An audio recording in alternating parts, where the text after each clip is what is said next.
Hello students, today we are going to study about the queue data structure. So in this lesson we are going to study what is a queue, what are the different operations possible on a queue, then we will see an example of how those operations are performed, and then we will see how to implement a queue using data structures. We just mention the methods, we are not going to see the implementation in this lesson. And the last but not the least, we will be seeing what are the applications of queues. Let's start. As you know, in English we know what is a queue. A queue of people standing to buy tickets at a counter. A queue of people waiting for a bus. Okay, a queue of ants. You see the ants moving up and down. Okay, so we know basically what is a queue. So queue is a collection of items, a collection of people, a collection of ants. What is the meaning of a queue in terms of data structures? So in data structures, a queue means the following. A queue means it's a list in which items can be inserted at one end, okay, and deletions can happen at the other end. So insertions can happen at one end and deletions can happen at the other end. So for example, look at this diagram here. There are four people standing in the queue. Okay, person 1, person 2, person 3, and person 4. So, can anyone tell me out of these four persons which person will exit the queue first? Okay, they are all waiting to collect some books. Maybe they are in the library or they are in a lending library. Okay. So as soon as they collect their books, they will leave. Can you tell me, among these four people that are present, who will be the first person to leave the queue? Yes, as you know, we have all stood in a queue. We know whichever person entered the queue first will be the person to leave the queue first. So first person in is the first person out. Okay, in a queue, the first person in is the first person out. So queue is also known as a FIFO data structure. First in, first out data structure. So for example here, person 1 entered the queue first, will do the payment whatever is needed or collect the books and will be the first person to exit. So first person in, first person out. Similarly, second person in will be the second person out, and so on. Last person in, last person out. So basically a queue is a first in, first out data structure. Okay. Now, remember, a deletion can happen only at the front of the queue. Okay, so what we mean by deletion? This, if you want to remove a person, we can only remove a person from the front of the queue. I cannot delete these people in the middle or someone who is at the end. So whenever we are deleting, we can only delete the first element or the element pointed by front.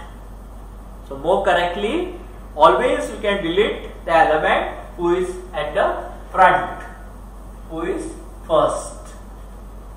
Okay. Similarly, you can see this person is last or is standing at the rear. So if we want to add a new person, we can always add at the rear. So there will be a new person here. He has to add at the rear. So we can add persons at the rear. So insertions happen at the rear. Here he is presently the rear. If I add this person, then he will become the new rear. Rear means last person. Okay, rear. R-E-A-R, rear. So deletions happen at the front. Insertions happen at the rear. Got it? So that is how a queue operates.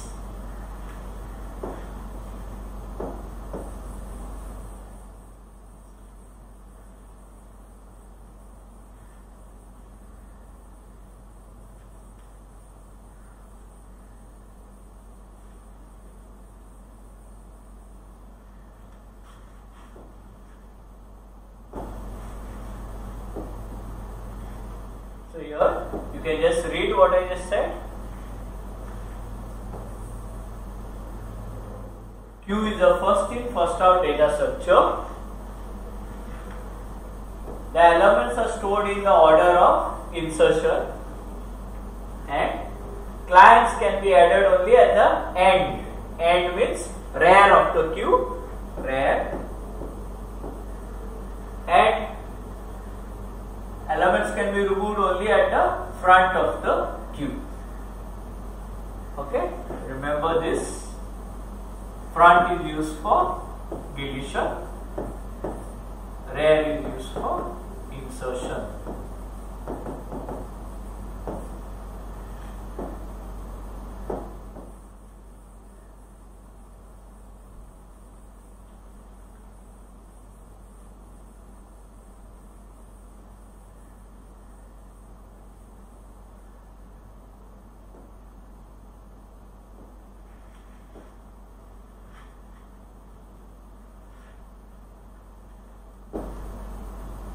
So what are the different queue operations? The first operation is NQ operation, second is DQ. So NQ means add an item to the queue, that is insert an item in the queue. So NQ and insert means the same, add an item. So where the addition is done, if you remember the diagram, if this is your queue, okay, so and if there are so many people who are standing here, this is your first person, this is your second person, this is your third person. Okay, so who points? Which pointer points to the first person? The pointer front. Which pointer points to your last person? The pointer rear. Okay. So suppose there is more space in your queue here, I can add more people. So if I want to add more people, or I want to NQ, then what I will do? I will use the rear pointer to NQ. Similarly, the second operation that can be performed is DQ. DQ means delete an item from the queue. The deletion always is done using the front pointer. Okay, so deletion or DQ is done at wherever front is pointing, or deletion is done at the location of front. Insertion is done at the location of rear. Okay. So by now I have been repeating this so many times so that you get it. So I hope by now you have known the meaning of front, rear, NQ, DQ. Okay. Now let's start looking at both these operations in little bit in detail. NQ operation and DQ operation. Okay. Let's start with NQ. NQ is our insert operation.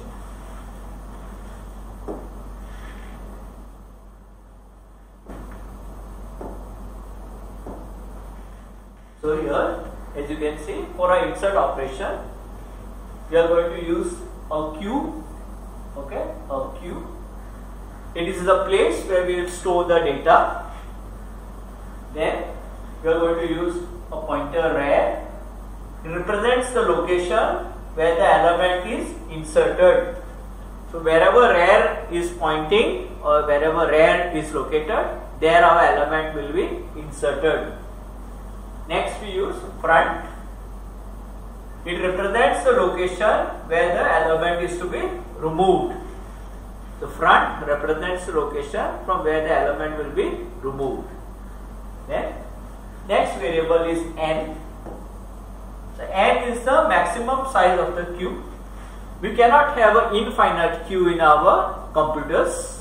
Okay, whenever we are having data structure as a queue, we have to define the size of the queue. So here we will use the variable n to define the size of the queue. And last, we need some value to be stored in the queue. That value is known as item. Okay, it's the new item that is being added to the queue. So basically, these are the parameters you need for a enqueue operation whenever you are doing some programming with this queue.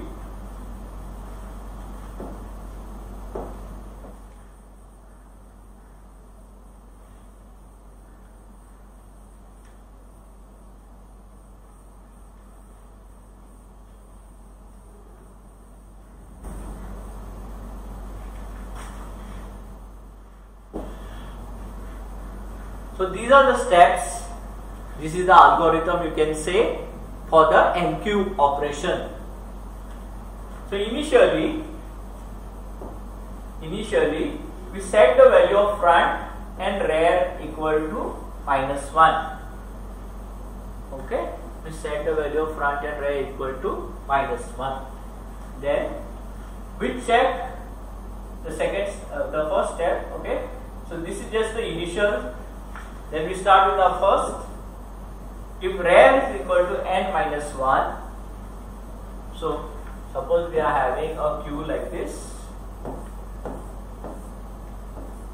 We say n equal to 5. So this is an array. So if var is present here, okay, say there are some values inserted. Now as you can see in the diagram, we know looking at the diagram that our array is full. Okay, now remember this array represents our queue. We'll see in more detail how it is implemented. Right now you just understand. If var is present at the last location, okay, how in programming we come to know that our queue is full? We come to know using this statement. Var will be equal to n-1. So if our n is 5, n-1 is how much? 4. Okay. What will be the value of var? Value of var will be 4. So if var is equal to n-1, then we will say queue is already full. Got it?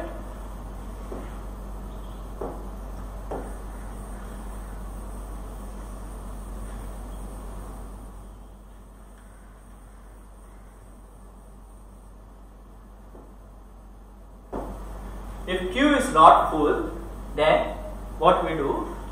We increase the value of var. Okay, we increase the value of var by 1, and then wherever var is located, we insert a new item at that location. So we insert a new item at that location. Then in the fourth step, we check if front is equal to -1. If it is equal to -1, then we make front equal to 0. Why this is done, we will see when we take one example. Got it? Okay. Then we return. That is the end of our insertion. You will understand this algorithm when we take one example.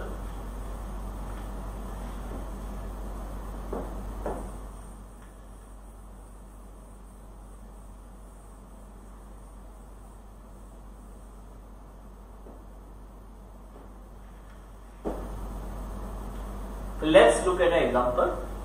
Initially, we are having our queue as empty.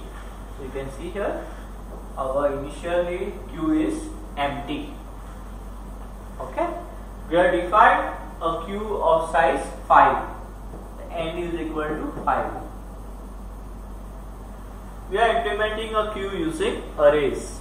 So array, the indexing starts always from 0 and ends at n minus 1. Okay. So let's start inserting items in the queue one by one. So first operation let's try is to insert 23. Okay. Now let's see how that insertion is done. So like I told you, at the beginning our value of front is -1, value of rear is -1. Okay, just like we mentioned in our here, initially front and rear is equal to -1.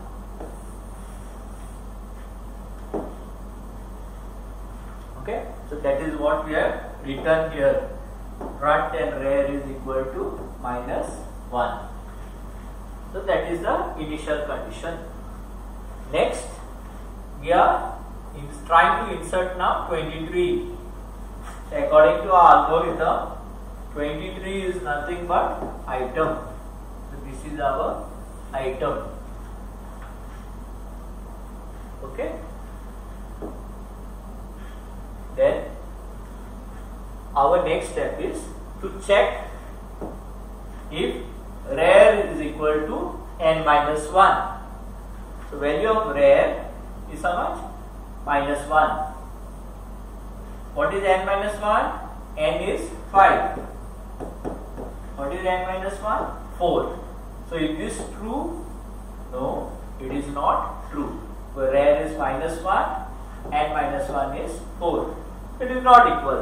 So we do not execute that statement. We come to the second statement. So in the second statement, what we do?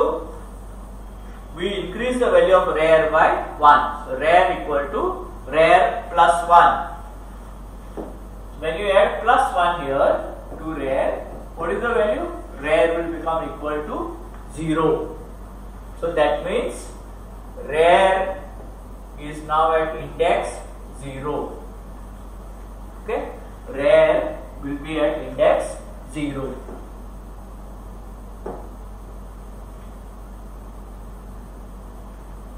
Next, if you look at this step, what we do? We insert the item. What is the item value? 23. As you can see here, 23. We insert it into the array. So if the array's name is Q, what is the value of rear? Value of rear is 0. So we insert it like this. Q0 will get what value? We get the value 23. If you look here,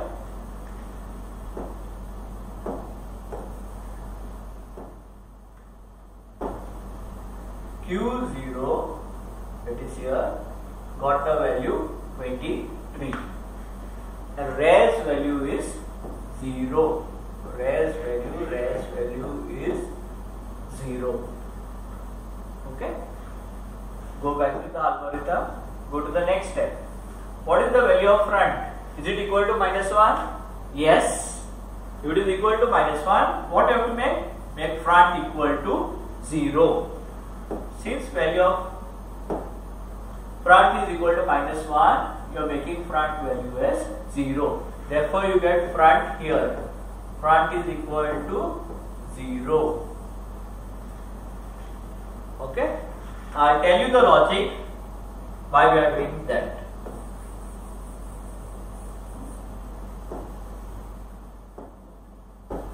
As you can see here, rear is having value 0, also front is having value 0. Okay. If you remember what we had discussed before, rare always points to the last element of the queue. So how many elements we have in the queue? We have only one element. So rare is pointing to the last element of the queue. Okay. Also, this last element is the first element. And which pointer always points to the first element? Front. Therefore, first and the last pointers, that is, first pointer is front, last pointer is rare, are both pointing to our item that is in the queue. The item is 23. So basically, to break down our insert operation, first we check if queue is full. First step. Second step, increment rare. Third step, store the item wherever rare is present, store the item. And the fourth step is, if front is -1, then we make front is equal to 0. So basically these are the steps that we follow. Okay. So let's look at the next. Suppose next now I want to insert. Next I want to insert say 9. Okay, I want to insert value 9. So this, let's see how it is to be done. Let's check this. Check if queue is full. How we check? Look at that algorithm that we have just referred. So we say, we check if value of rare is equal to n minus 1. What is value of rare? Value of rare is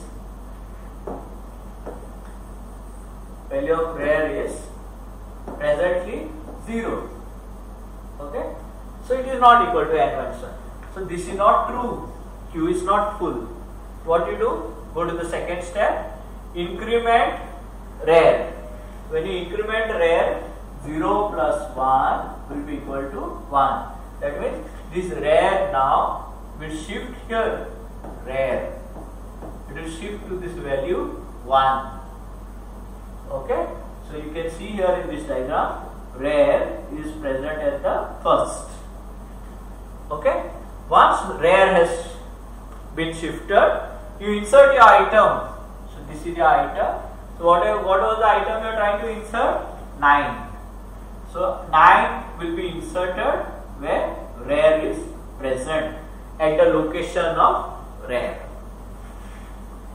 Okay. Next step, check if front is equal to -1. What is the value of front? Front is 0. So this condition is not true. Do not execute this. Understood? And like this you have to keep repeating the insert algorithm to insert new elements in the queue, or by insert we mean NQ new elements in the queue.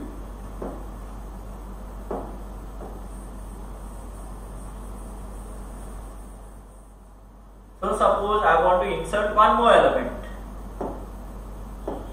What will you do? First step, check if queue is full. If queue is full, value of rare. What is value of rare? 1. Okay.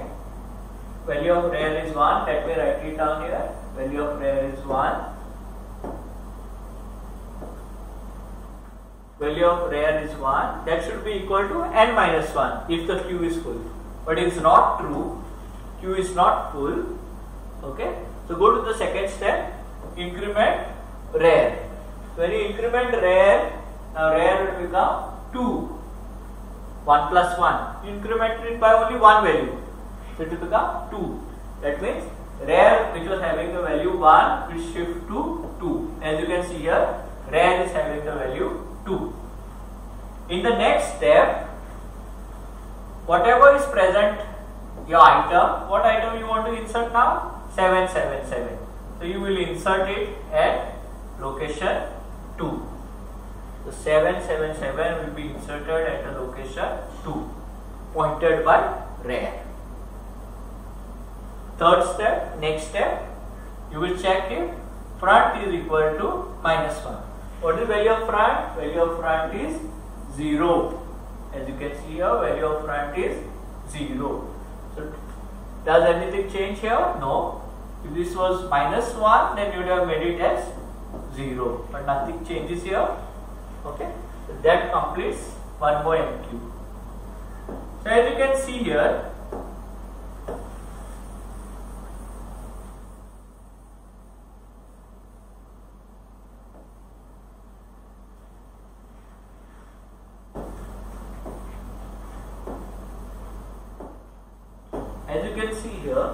when we had only one element in the queue, both front and rear were pointing to the same element. Why?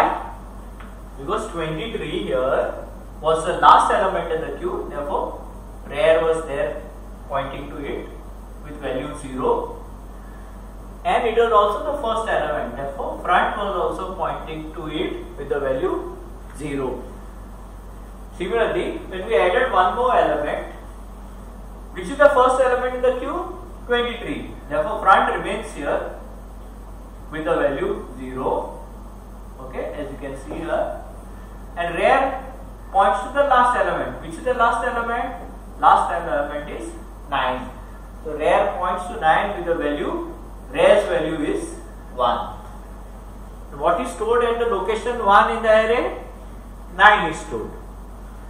Similarly, when we NQ777, rear gets shifted. So rear gets shifted. Value of rear is 2. And what is stored at the index 2? 777. Okay. Let's look at one more NQ. So if you want to NQ now, can you tell me the steps? First step, check if the queue is full. Queue is not full. Okay. You can do the calculation. Value of rear is how much? 2. Value of rear is 2. What is n minus 1? 4. Not equal. So what do you do? Go to the next step. Increment rear. So when you increment rear, present value of rear is 2. 2 plus 1 will become 3. So rear now will be shifted to the index 3. Value of rear is 3. So where are you going to store the new value? You are going to store the new value in the index 3. So we are going to store the new value here. What is the value we are trying to store? 462. So 462 will be stored here. That is done in this step here. Okay. Then in the next step we check if front is equal to -1. No, front is value is 0, not equal to -1. So we do not execute the fourth step.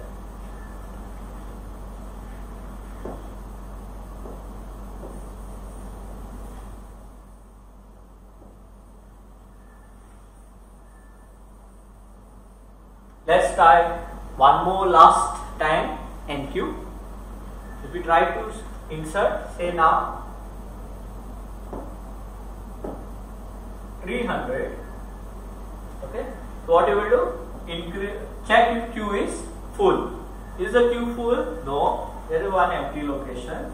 So rear value is 3. N minus 1 is 4. Not true. It's not equal. Next step, increment rear. So rear will point to now 4. Will have the value. Now not as this. Value of rear will be equal to 4. Because they are incrementing rear. Rear value is 4. Okay. Now rear is pointing to this location. Store that there in the next step. Check if value of front is -1, but value of front is 0, not -1. So do not execute this. Okay. I think we have done a sufficient example of NQ. You have understood. Basically, first step, check if queue is full.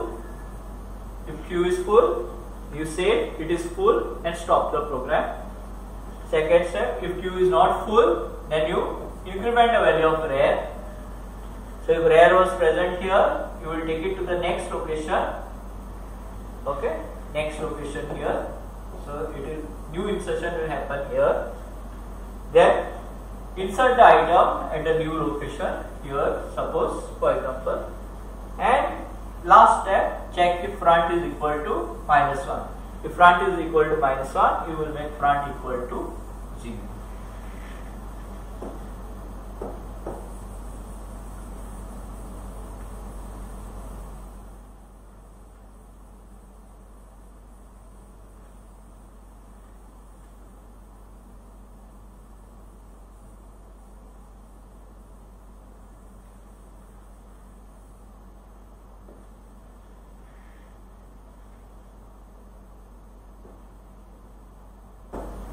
So as you can see in this diagram here, front is pointing to the first element and rear is pointing to the last element.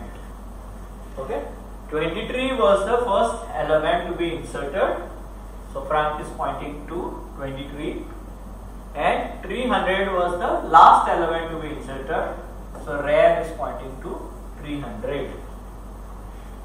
Okay, this is how insert or your NQ operation works.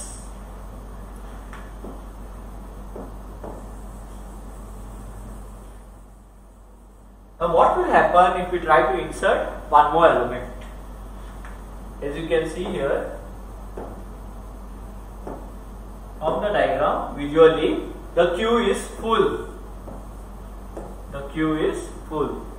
Okay, what will happen if we try to insert one more element?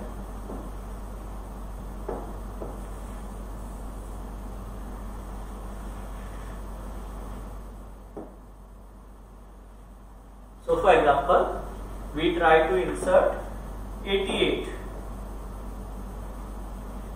Okay, I cannot insert one more element because the queue is full. I cannot increase the size of my array. I cannot make one more block of the array. This is my end of the array. Okay, rear cannot go here. Rear cannot go. There is no more locations. So whenever you try to insert in a queue when it is full, that condition is known as a queue overflow. Okay, queue overflow is checked by using that condition, rear equal to n-1. So whenever the queue is full, rear will be present at the last array position. Whenever the queue is full, rear will be present at the last array index or last array position. Like last array index here is 4. So rear is present there and your queue is full, as you can see. So we use that fact to check for the queue overflow condition. Got it?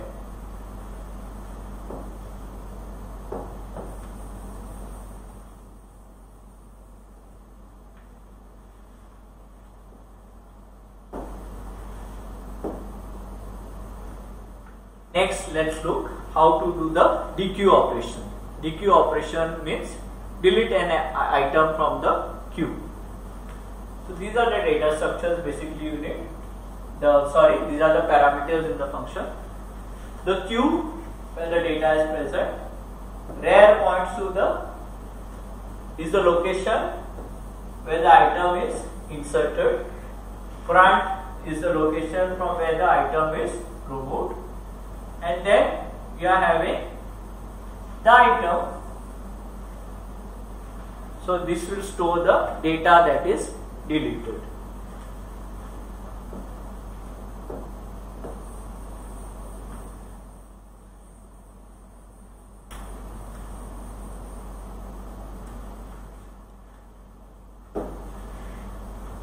Basically, this is the algorithm for deleting an item from the queue or your dequeue operation.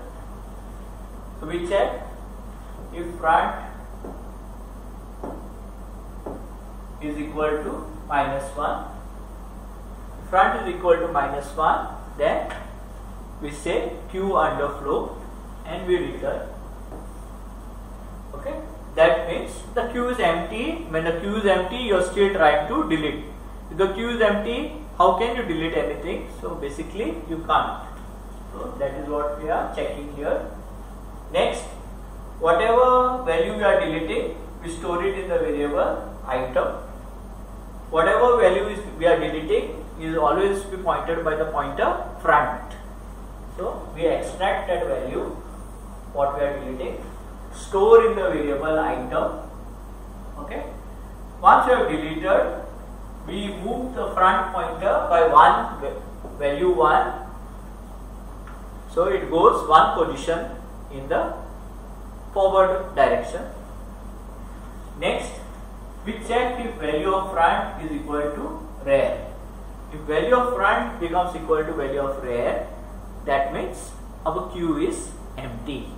Then we set our value of front and rear equal to -1. Okay, let's see this. Please write down this algorithm before you proceed further.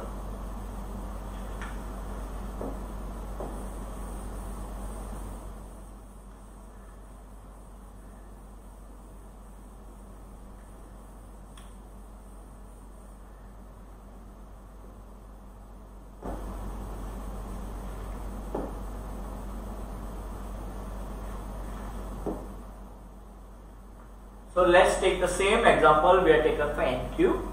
So at the end of NQ, you had seen we had inserted our queue was full. Value of front was 0. Value of front was 0. Value of rear was 4. So whenever we are deleting, we are going to delete from front. Okay. So the steps for deletion are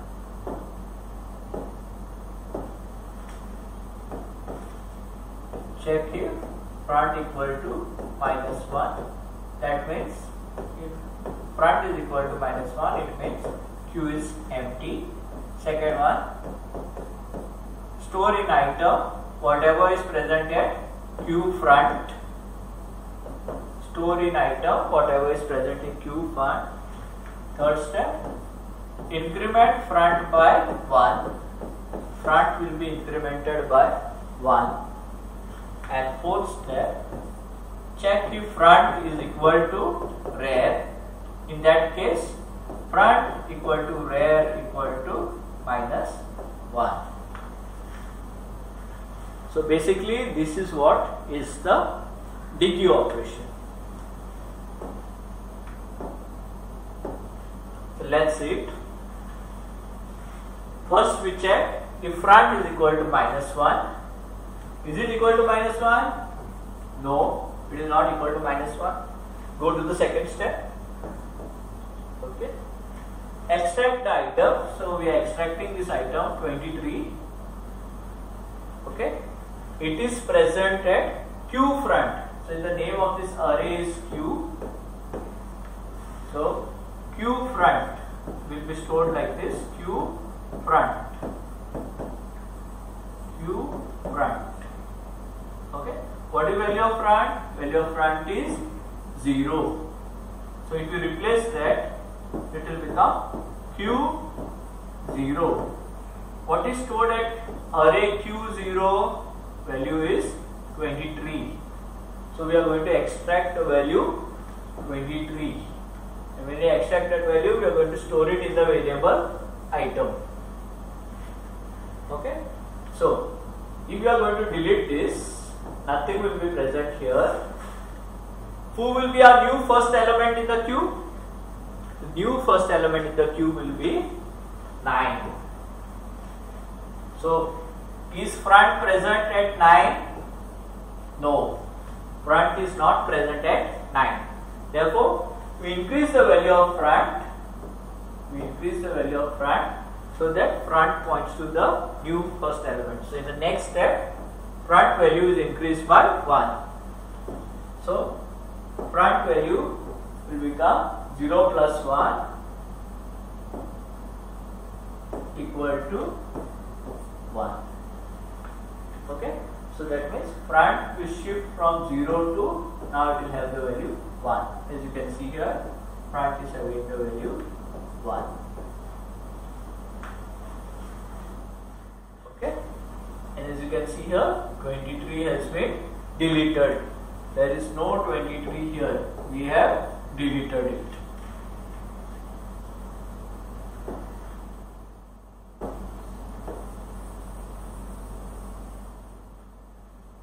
So I hope everyone has understood, okay, how the value of front is changing and why it is changing. Here the value of front is 0. Why? Because 23 is the first element. Once we delete it, front is incremented, so value of front is 1. And which is your first element? First element is 9. Okay. Next, we are going to dequeue 9. Why we are dequeuing 9 and we cannot dequeue 300? Can anyone tell me why we are dequeuing the element 9 and not the element 300? Because where we delete the elements present at which pointer? We delete the elements present only at the front. So which element is present at front? Element present at front is 9. So we can delete only that. So let's go step by step. First, we check if front is equal to -1. No, it's not equal. So go to step 2. Extract this element. Extract the element 9. Store it in the variable item. So once you have deleted this, once you have extracted it or deleted it, what is the next step? Increment front. So when you increment front in this step, what will be the new value of front? New value of front will be equal to 2. So that means front will be shifted, and now we will have the value 2. As you can see here in this diagram, front has the value 2 and 9 has been deleted. Okay. Next step, check if front is equal to rear. Value of front is 2, value of rear is 4. Not equal, therefore your deletion is done.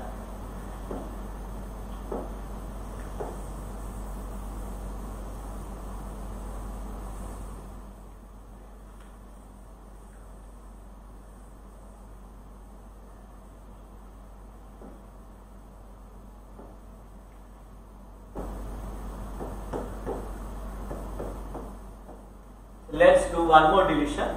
Now we'll delete 777. Can you tell me the steps? So first step, check if front is equal to -1. Is it equal? No, it is not equal. Value of front is 2 and obviously 2 is not equal to -1. Go to the second step. When you go to the second step, extract 777 or delete 777 and store it in the variable item. After you have deleted, move front, increment front by 1. So you are doing your third step. When you increment front by 1, value of front is 3. So it will go to this index 3. As you can see here, front is at the index 3. Okay, and you have deleted 777. So there is no 777. After deletion, check the value of front and rear. Value of front is 3, value of rear is 4. Not equal. So you are done with the deletion. You do not do this step. Please refer to your algorithm that you have written from the previous slide. Okay, here I have just written the steps roughly so that you understand what is happening.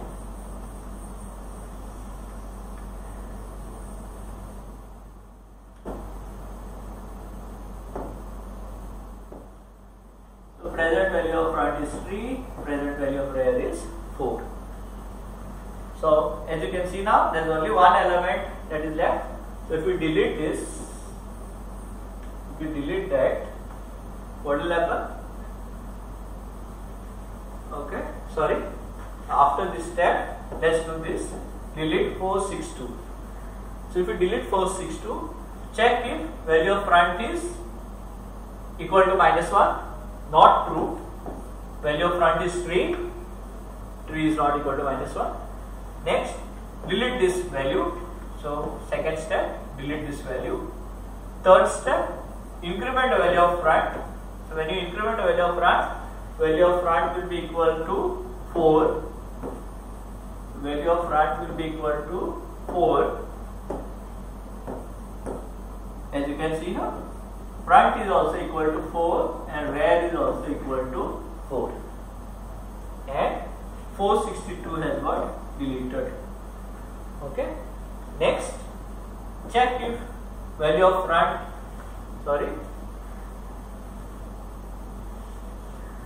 last step now, check if delete 300. Okay, delete 300. So when you delete 300, what will happen?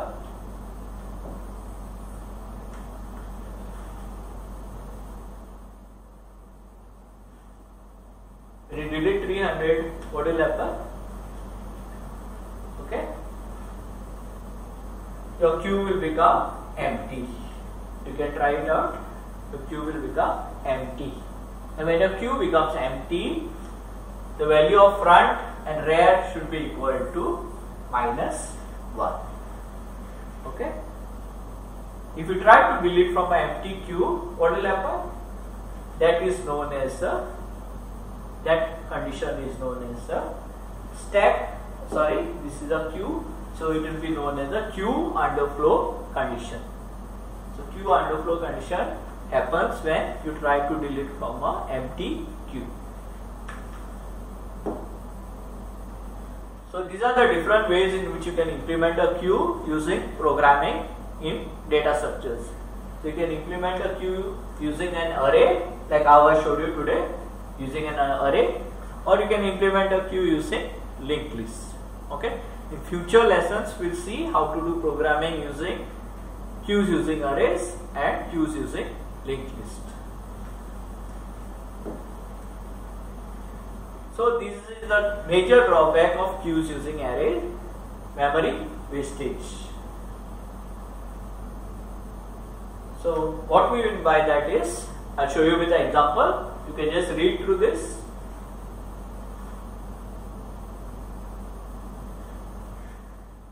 So if you have read, let's go to the example. Suppose we are having this situation wherein we have deleted already these first two elements. Front is at index 2, rear is at index 4. Okay. Now I want to insert one more value, that is 90. Insertion is always done using which pointer? Rear pointer. Now suppose, can I increment rear? If you remember the NQ operation has two major steps: increment rear and store. Can I increment rear here to 5 and then store 90 there? No, because array size cannot be increased dynamically. So you cannot use dynamic sizes with arrays. So although we had two empty spaces here, nothing is present here. Okay, I cannot do the insertion here or here. Nor can I insert by implementing rear, because we are already at the last location. Okay, there is no way of making rear come back here and have index as 0. Okay, we can do that, but that concept is something different. So in this concept here, today what we have learned, queues using arrays, I cannot take rear back to the starting position, nor I can take rear beyond the size of the array. So although there is place here in the array, it's not possible for me to insert 90. So this is the major drawback of your queues using arrays.